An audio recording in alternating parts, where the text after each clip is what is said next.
여러분 안녕하세요. 네 번째 의미입니다. 10월 24일 방송을 시작하겠습니다. 자, 시장이 조용하죠.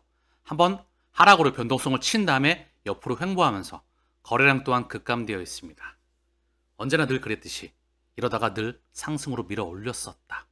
전 세계 증시는 우상향. 미국, 유럽, 일본, 거기에 대한민국 증시가 전 세계에서 가장 강력하게 치고 나가고 있습니다. 중국 증시 또한 10년 만에 박스권을 뚫었죠. 그럼 코인 시장 또한 가만히 있을까요? 거기에 위험자산의 끝판왕은 알트코인입니다. 미국 SEC 위원장 폴 애킨스가 내부 혁신을 통해서 암호화폐 ETF 승인 속도를 높일 것이다. SEC 위원장, 현 SEC 위원장이죠. 폴 애킨스가 코인 ETF의 속도를 높일 것이다.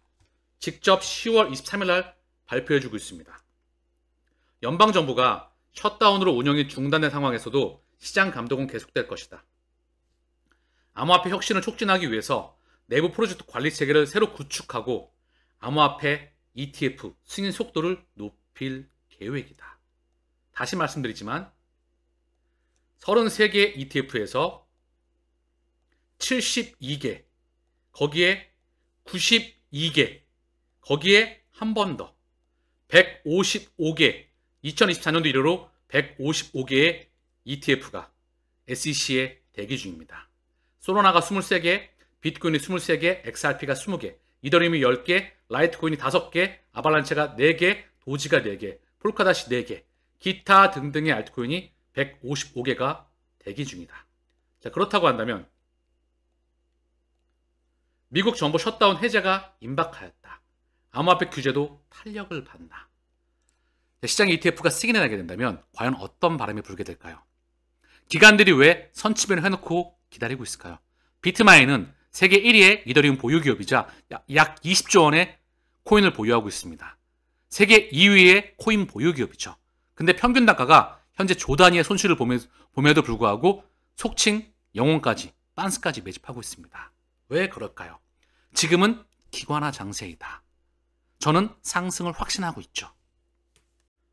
여기서 한 번 더 SEC에 33개, 72개, 92개, 155개의 ETF를 신청해 놓고 있는 자산운용사가 어딜까요? 자, 블랙락, 피델리티, 비트와이즈, 아크인베스먼트, 인베스코, 프랭클 템프턴, 발키리, 바네크, 위즈덤트리, 그레이스케일입니다. 얘네가 비트코인 ETF 현 운용사이죠. XRP ETF 신청사입니다. 그레이스케일, 21시어스, 비트와이즈, 카나리, 위즈덤트리, 코인시어스, 프랭클 템프턴, 바네크, 포리셔스, 렉스 오스프리, 터트 캐피탈. 렉스 오스프리 이미 승인해 놨어. 얘는 다만 우회했던 승인이었다. 진짜 찐 승인은 여기서부터 시작된다. 운용사가 거의 유사하죠. 이 운용사가 월가의 최상층부입니다. 달러의 주인장과 맞물려 있죠. 그럼 월가의 자본이 직접 코인 시장으로 이동하는 것이다. 어떻게? ETF를 통해서. 이미 인덱스 ETF 시대가 열렸다.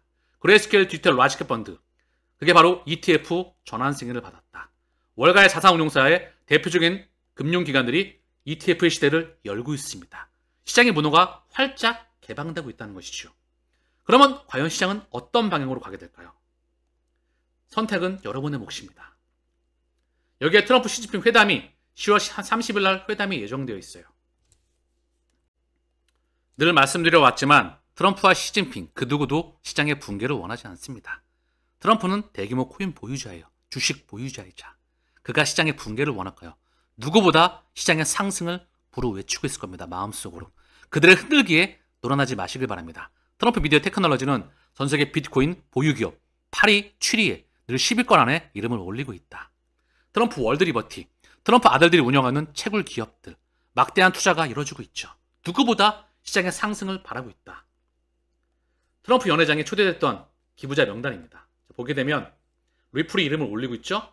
아마존, 애플, 코인베이스, 구글, 메타, 마이크론 테크놀로지, 마이크로소프트. 거기에 리플이 바로 기부자 명단, 트럼프 대통령 연회장 기부자 명단에 이름을 올리고 있다. 이 하나만으로도 리플 이사의 명단입니다.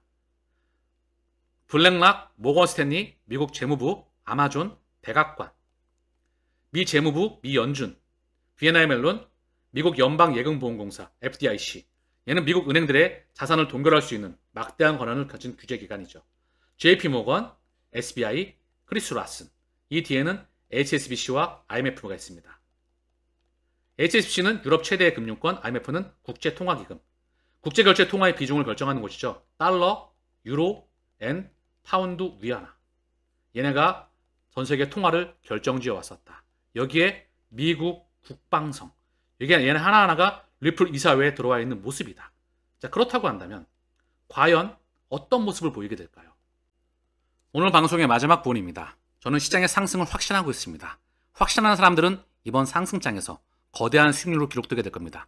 많은 개인 투자자가 패닉셀, 이번 시장 변동성에서 포기자가 속출하였죠. 그러나 그들은 땅을 치고 후회할 거라는 거. 이번 허들을 넘어서야 된다는 겁니다. 그러기 위해선 원리를 알아야 돼. 투자에 대한 명확한 원리와 방법을 알고 있어야 이 마라톤을 항해를 완주할 수가 있습니다. 미국 국가부채가 38조 달러로 사상 최고치를 기록하였다. 원화 기준으로 무려 5경 4,590조예요. 그러면 이미 답이 끝났다는 거예요. 뭐냐 하면 결국 미국 정부의 부채, 중국 정부의 부채, 일본, 대한민국 정부의 부채가 계속 사상 최대치를 증가하고 있다. 이미 통화 시스템이 수명을 다했다.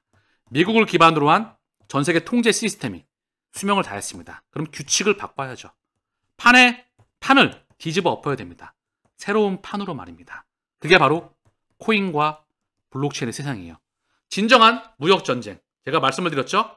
트럼프가 지금 전 세계 정부를 상대로 관세를 협박하고 있지만 이거의 진정한 의미는 미국에서 달러의 힘을 빼는 것이다. 양적인 성장은 브릭스, 오펙, 중동, 아세안, 아프리카로 확장하면서 진정한 성장은 바로 블록체인, 그 기반으로 한 토코나 시장에서 뽑아내는 겁니다. 즉 전통 금융시장, 여기에 파이가 쪼그라들고요. 주식과 부동산, 이 파이가 장기적으로 어디로 이동한다? 토코나 시장으로 이동해 나간다. 그 초기 시장입니다. 여기에 우리는 퍼스트 무버이다. 이거와 관련된 자세한 사항과 깊이 있는 이야기, 보고서와 이런 부분들은 멤버십에서 진행되게 됩니다. 유튜브에서는 좀 한정적이죠. 직접 체감해 보시길 바랍니다. 시장은 상승을 확실한 사람들은 거대한 수익률을 기록하게 될 겁니다. 이번 상승장에서.